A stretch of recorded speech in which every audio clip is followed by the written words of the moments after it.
Hey, welcome back to the channel, guys. It's Bryan with DD214 Transport. Please like, subscribe, hit the little bell for notifications. It is Wednesday again, and here we are. Okay, so we've got a lot to do today. This week's been a little crazy, but we got some serious stuff to talk about. We're going to talk about double brokering, okay? It's become a major problem, and we got hit with 2 double brokering issues this week. Okay, 2. So before we get going too far, let's thank our wonderful veterans and first responders. Thank you for all you do and all you continue to do for this country. We truly appreciate you, and we always got you back. All right. Now, if you don't know, I'm going to tell you, we've got a Patreon site, and that's the URL for it right there. This Patreon site, you can actually pay for time with me, and all that goes to Wounded Warrior Project and St. Jude's Children's Hospital. We donate to them every year, so thank you for helping us help them. All righty then. Fuel prices for the week are up. Average 4.59.3. That's 0.7 cents from a week ago. Doesn't sound like a much, but not sounding like a much will eventually eat a hole in your pocket. Okay. All right. State of freight. I want you guys to take a minute, take this website down. Okay. The reason being is this is going to be a little bit of what I talk about here in the news. It's from a Freight Waves webinar that I watched the other day, and it is extremely informative. I'm going to throw a couple of their slides up here, but I really want you guys to, if you get the time, to go over and listen to what it's saying, because it's extremely valuable information. Okay, so if you can, I'm just going to hold that there just a minute, and I'm going to say hi to everybody. All right, S10 guy, how you doing, buddy? Vipo, Don Willis, thank you, sir, for everything you do. You're welcome, sir. I appreciate you being here. So again, take this down. If you don't have a pen or whatever, you can't do it right now, come back to this and take a minute and take that down and go watch this webinar. All right, State of Freight, freightwaves.com. That's where you can find it. Okay, I have no affiliation with them. I'm just giving them the props because I'm about to take 2 of their slides. All right, so State of Freight, guys. This was something that was very concerning to just about everybody around. And I know all these lines are years, okay, different years. But if you pay attention to this white line down here on the bottom, this chart is a tender, which means load, rejection index, okay? These are the loads that have been, people said, nah, we are not taking these loads. That's not enough money to take these loads. And you see what's going on with this white line at the bottom? It is at the bottom. There is no loads being rejected right now. And why is that so important? Well, it's so important because basically what's happening is there is so much capacity, meaning there are so many trucks, that whatever's being thrown out there, whether it makes sense or not, people are grabbing it just to keep running. All right, so that's a scary little chart right there. And I hope you understand that what I've been telling you all along with, hey, now's not the time to go jump in this business, is because of that.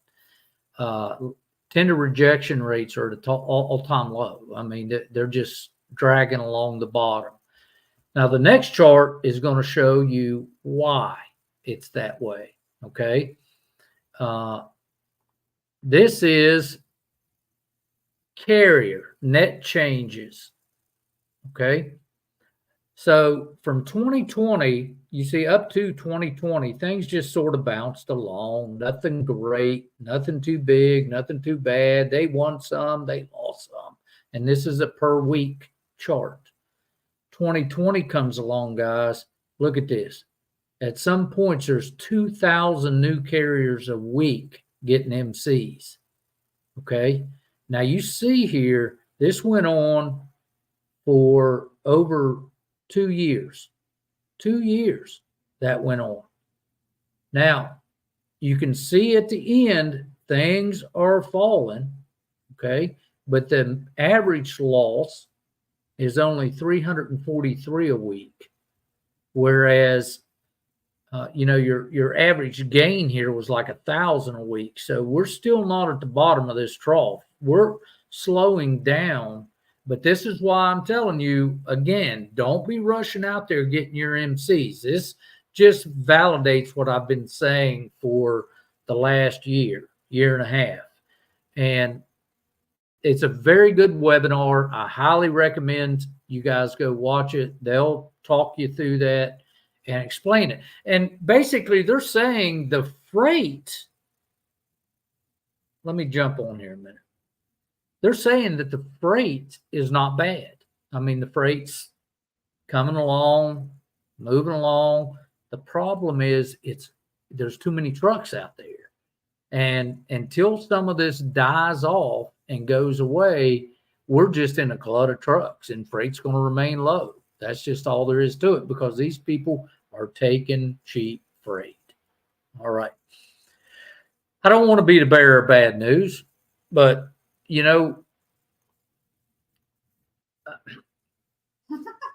I told you what was going on. And a lot of people didn't listen, but okay. So I want to have, I used to tell my son, I picked my, I told you so sign up back here. And when he came back, I'd hand it to him. Okay. All right. So here we go. All right. So this week events, our events in-house, we had IFTA, New York Hut, and Connecticut Hut filed this week. If you've never done IFTA, New York and Connecticut, they're exactly different, completely different. They ask for different information. They ask for, it's freaking insane. This past quarter, everybody, I was really surprised that we ran 250,000 miles company-wide last quarter. So I was pretty amazed at that. We had a new driver start this week, Lee. I'll show you his setup here in a minute. We sent Bertha over to Roadmaster because we had a problem with Bertha. On the rear fender mount, it had a bolt in it, and this bolt continued to break. Robert was on it all the time. I mean, we just had problems with it. We ended up breaking the actual plastic fender well. And anyway, we set up an appointment with the guys over there, and we got the truck over there, and they have since 2020 changed that whole mount system up, and it's not the same. So we had the new mount system put on it. Jeremy, everybody hears me talk about Jeremy, and he's on here a lot. Well, he just crossed over the year with us. Whoop, whoop. He's doing a great job, man. Jeremy, I'm proud of you. I was actually going to have him on tonight. And, Jeremy's had some issues with the new turbo he put on. And he's having to, he said he was knee deep in turbo and he couldn't make it tonight. Totally understandable. So, all right. So let's go down through here. So IFTA, New York Hut, Connecticut Hut. These are for third quarter 2023 is due now. If you haven't done them, get them done. Must be in by October 31st day of October. Okay, guys, so don't be forgetting this because that's a pretty hefty fine. I actually didn't do mine one time. I missed it by one day and don't know how it skipped my head. It cost me $150. So do the on time. All right. Next thing, hey, wanted to welcome our new team member, Lee. This is his Ford with his Diamond C rig. He's going to send me some more pictures of it later on. He did send me some pictures, but I wanted a full side shot, and that's the best I got from it. It's all good, though, Lee. So Lee took off. He's been running hard already this week. So I think he gets his first check tomorrow. So it'll be interesting to see how he did this week. But really happy for him. He's doing a great job. We appreciate you, Lee. All right, sent Bertha Roadmaster. There's the new plastic fenders we put on. And I think I've got a better, right there's the different mount. Instead of going into the side frame, they actually put a mount on top of the frame so that we wouldn't have problems with the spring coming down and hitting that bolt head and breaking the bolt. That was actually the problem. So, and there she is all dressed up. Robert's laid up in a hotel over there. We're going to take Bertha in. By the way, we're going to take Bertha in tomorrow. You know, Robert asked about the recalls on this particular 2020, and that fuel pump is recalled. And they've got a brake line on this one that's recalled. And I called my dealer over there, and they're able to actually get them in. We're going to put it in there tomorrow. Tomorrow morning at 8 o'clock, she's going to the dealer to have the fuel pump swapped out and the brake line. So while she's in town, we're going to get all this stuff done. If you don't know, the fuel pump that they recalled, actually, if it disintegrates, you've got to have a complete fuel system from the fuel tank to the injectors put in. Everything's got to be done. So if you get a recall on this, please get it in there. All right. So why was there, guys? This is a brand new F600 sitting there with the brand new sleeper, all this on there. Robert was kind of impressed. He was trying to see if I wanted to go ahead and get this one. I thought maybe not, but you know, I think that truck's $110,000 before anything's done to it. Oh. Yeah, it's expensive. Thanks, Robert, for the picture. Congratulations, Jeremy, with us for a year. We appreciate it, buddy. You're doing a great job. Thank you much. All right, cool pictures of this week. There's Bertha. It's got a looks like it's got a box truck bed on it. And it was kind of funny. Charles sent this one in. That's Robert, the driver. But Robert and Charles were running the same loads about 2 days in a row. There they are sitting there together, getting ready to get loaded up at the next place and run. So, I mean, it was cool. I love seeing the trucks in the same place at the same time. All right, so this come in from Ralph. This is 5,000 pounds of rolled rubber. 5,000 pounds of rolled rubber. That's cool. That is cool. It's got it looking good. It's chained down nicely. This is Ian. He just sent this in today. I'm not sure what that is. It looks like some kind of space cadet stuff, but he's loaded out, ready to go. This is from Joe. He texted me and said, "Hey, I can remember driving the hell out of these things." So, this is wrong. This is from Charles. I'm sorry. This is from Charles, and I have Joe down there, but it's not. It's from Charles. Charles called me on this, and these are actually hot tubs standing on end.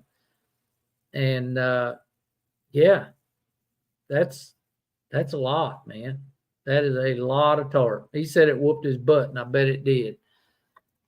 All right, so before we get into this, let's talk about what we're here to talk about tonight, which is double brokering. Let me do a quick run over here one more time. All right, there's Ralph Aldrich. There's JCCA. We got Eric on here. By the way, Eric is the new driver. He's starting Monday. So Yeah, that's awesome. So anyway, we have some problems going on in the industry right now. Of course, you just saw the load tender rate being at the bottom, but problems are uh, double brokering is just insane. And if you don't know what double brokering is, it's when a carrier takes a load and then hands it off to another carrier without the shipper or the broker's permission. Uh, Look, the problem is, according to the FMCSA, whoever takes that load has to carry the insurance for that load. So if something happens and that load's damaged, your insurance may not cover it. The first, let's read it here real quick. Double brokering is the rebrokering of a load to another trucking company without the consent of the original shipper. This unauthorized activity violates the FMCSA legislation and is considered illegal. It's not a broken rule, it's illegal. Additionally, duplicitous activity leaves carriers and shippers alike exposed to financial and liability risk with no way to reconcile any service issue. Well, what we see more than anything is people doing this dubiously, as in not a no harm, no foul situation, but they will get the load from the broker. And what you'll see, and all you guys that are running around to all these other websites, all these other YouTube channels, or all these other Facebook pages, you will see these guys say, hey, I would like to buy, if you're getting out of the business, I want to buy your MC. Yeah, they do, because they're going to use it most likely to do something nefarious. Okay. Now, what I've seen happen on several occasions is loads come in and the loads are paying way above the market rate, way above.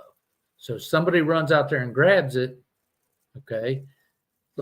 Let's say the market rate for that, the lane's paying $2,000. Well, you get one that's paying $4,000.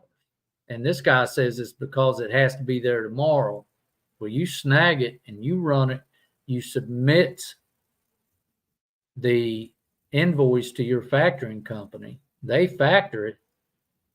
Well, guess what? That broker is going to, they can say, I'm going to pay you for double the market rate, because they don't intend to pay you at all. They're going to disappear. That's how it works. And that's what they're doing.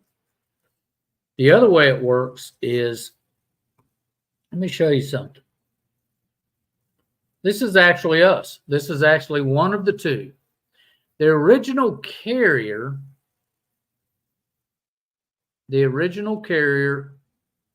hang on. I think some of this is missing. I don't want to show that one. Let me go down here. All right, the original load was USA Logistics. That was the original broker. That's who had the load. They were out of Florida, straight up. Now, A&S Trucks, Inc. got the load. Now, A&S Trucks, Inc. gave the load to A&S Brokerage, LLC. Sold the load, gave the load, but he's a carrier, so he can't co-broker the load because he doesn't have that right. So more than likely, now I'm guessing, this is hypothetical, okay? I would say that hypothetically, A&S Trucks and A&S Brokerage out of Maryland and Illinois are probably owned by the same people, and they've got A&S Trucks out there running around picking up loads, giving it to the brokerage side of it, and it was A&S Brokerage that gave it to us. Okay. under that load number. Well, what had happened was the original broker figured it out. We didn't know anything about it. The original broker called us. All the documents had been changed. I mean, it was pretty slick. It wasn't anything that seemed out of line. It was pretty slick. But they got caught. Now, the one I did not show you, which is this one, the original broker was Landstar. Landstar owned a load, gave it to a company called Bridgeview Transportation, Inc. Well, that company gave it to a company called Express Freight, Inc. And that company changed everything around and gave it to us. Okay. So between Landstar and where we took it, $300 was sucked out of the load. I think. Was it three? Was it three on that one or three on the other one? This one was 200. Was it 200? 350. Okay. Yeah. So it was 300 on one, 200 on the other. But you can see now how this kind of stuff happens out there. Now, how Landstar caught on to it. They called me at 7 o'clock in the morning and said, "Hey, we got a truck picking up one of our loads that we didn't book with you." And I said, "Well, how can that be?" She said, "It's been double brokered, and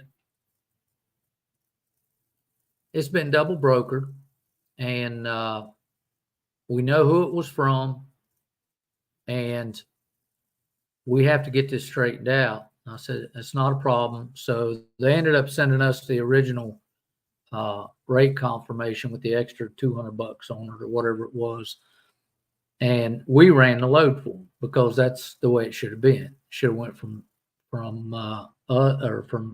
Landstar to us. But what happened was that $200, you figure Bridgeview took 100 and Express Freight took 100. That's what I'm guessing, hypothetically, almostly, or however you have to say it. But these kind of shenanigans are, by the way, this wasn't even a good forgery. This was a terrible situation here. It wasn't even close. So how do you protect yourself from this? Well, Landstar has started notifying their shippers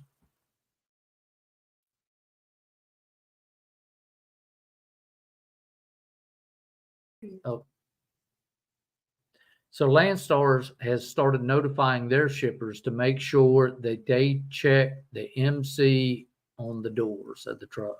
The MC, make sure it's the right carrier coming to get this load.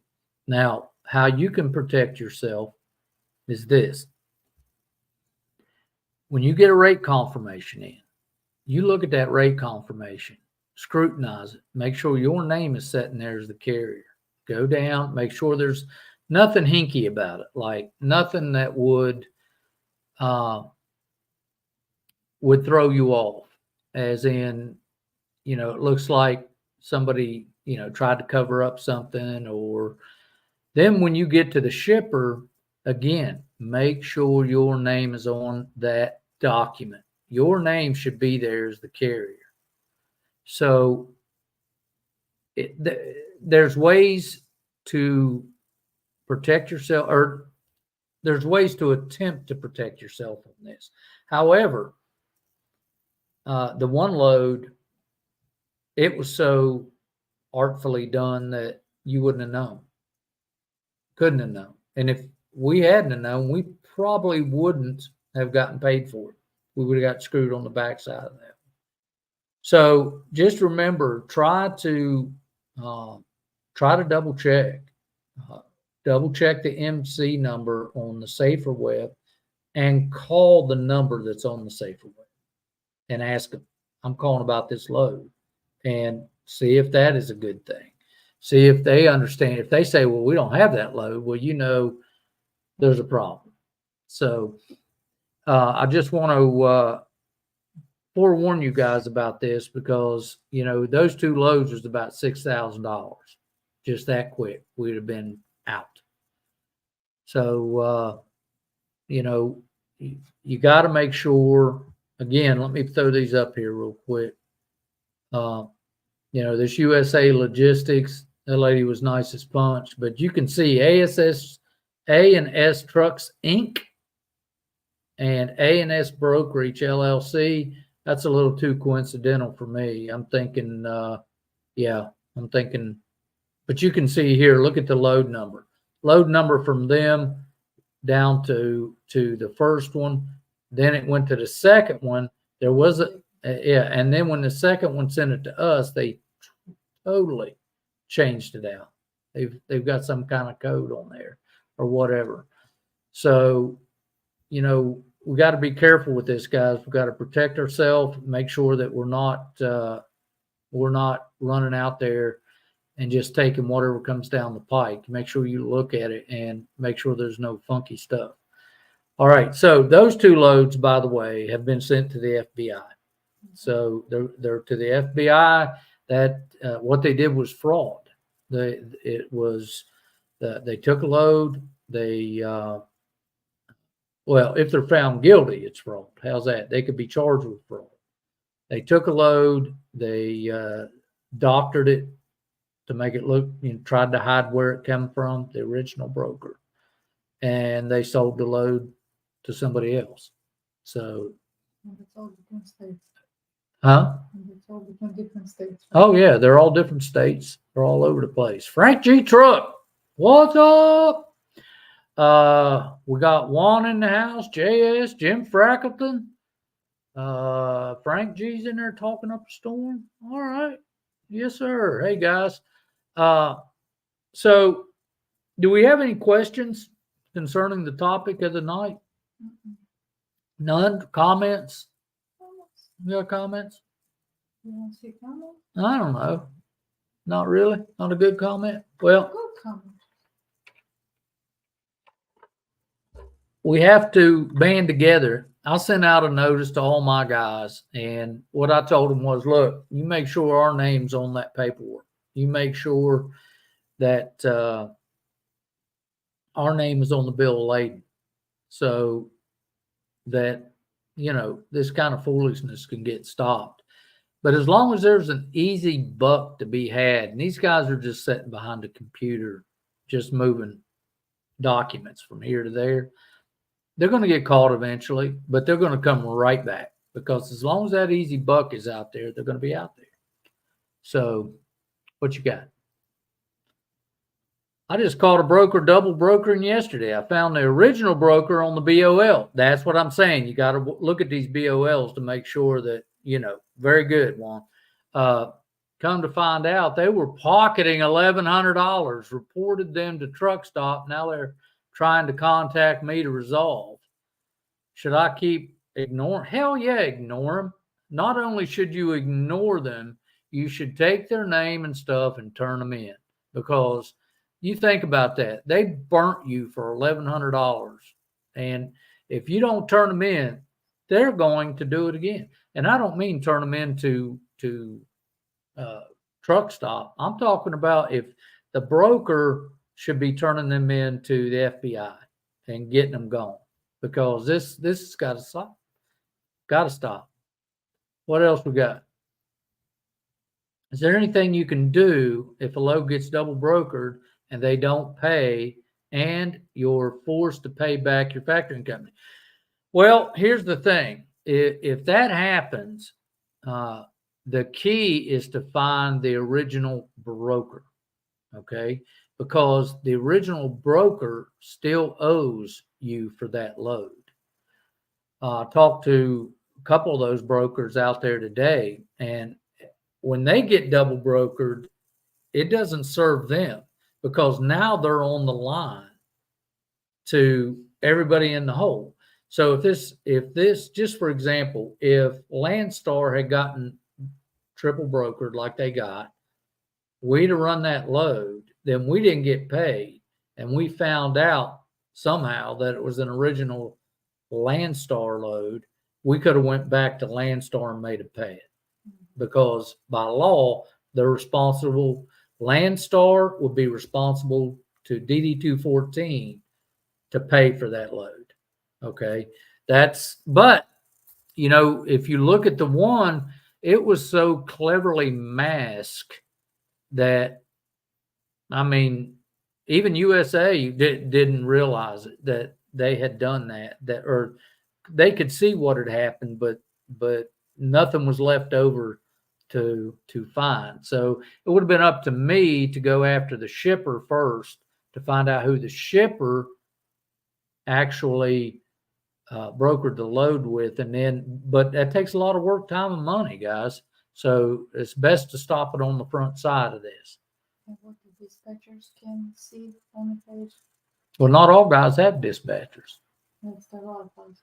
Oh, well, Ralph, Bryan, shouldn't the dispatchers be checking as far as the name, et cetera, on the rate call? They do, they check, but we're all human and we're all fallible. So if one gets through them and we're not on that rate confirmation, you make damn sure that it doesn't get past you. I mean, we have to have stops all the way through. I check rate cons haphazardly during the day as I get them in it. I'll open one up and look at it and see what I see and move on. But with 13 trucks running out there, I can't check all these rate cons every day from everybody. The brokers doing a really good job. Some of them are, yeah. Some of them are really doing well. Some are not. Some look like a shit show. What else we got? That's it? Anybody else? Going once, going twice. All right, guys. So listen, I tell you this every week, and I mean it every week. You got to love your family because it's all you got. I love my family to death. And my family includes all my lease on drivers. They're my family as well. But, for those who are looking to get in the business, do your research. Listen to that webinar. Wait for the right time. And I tell people it's not the right time because, pickup trucks are higher than semis right now. Figure that out. I mean, not new ones, but used ones. Trailers are a dime a dozen. I was talking to a gentleman today about trailers. Be very careful with that. A set of axles is going to cost you $10,000, $11,000. Okay, so if you buy a trailer that's been abused, you didn't buy anything because you're going to have to replace axles. All right, so your interest rates are very, very high right now. Okay, now you can refinance at a later time, but you can't refinance that overpriced truck. State of freight, like I said, there are so many carriers out there right now. It is unbelievable, absolutely unbelievable. And they're not going anywhere. And they said the reason they're not going anywhere was because technology, basically. Technology is keeping them alive at the moment. So we got another question. Okay, what you got? Kip, sorry for the topic. Missed last week's video. Wanted to ask how the $69 per diem works for someone in Hotshot. Someone in Hotshot, it works beautiful. If you do not have a sleeper on your truck, not only do you get the $69 per diem, but you can take all your hotels off. So it's $69 a day. The day you leave the house, you get half of $69. Every other night, $69 a day. The day you come home, you count that as half of $69. Okay, so that's how it works. That's the per diem rate, and the government gives that to you to offset the cost of being on the road. Okay, so it's a wonderful thing at the end of the year. Okay, when you start racking off, like Jeremy, he's going to have just tons to deduct just on his per diem. So hope that answers your question, Kip. All right. What? Jeremy's in the house. Oh, Jeremy's in the house. Well, hey, Jeremy, you just missed it. I wished you had congratulated you on your annual event. Hopefully, guys, let's just set a date today, and we'll make it next Wednesday at 7. We'll have Jeremy on here, and we'll talk about his first year. Should be interesting. So, guys, love your family. This is Bryan with DD214 Transport. Please like, subscribe, hit the little bell for notifications. Listen, enjoy life. This shit's a lot of fun. And if you're not having fun at it, you didn't put enough duct tape on. All right, guys, we'll see you.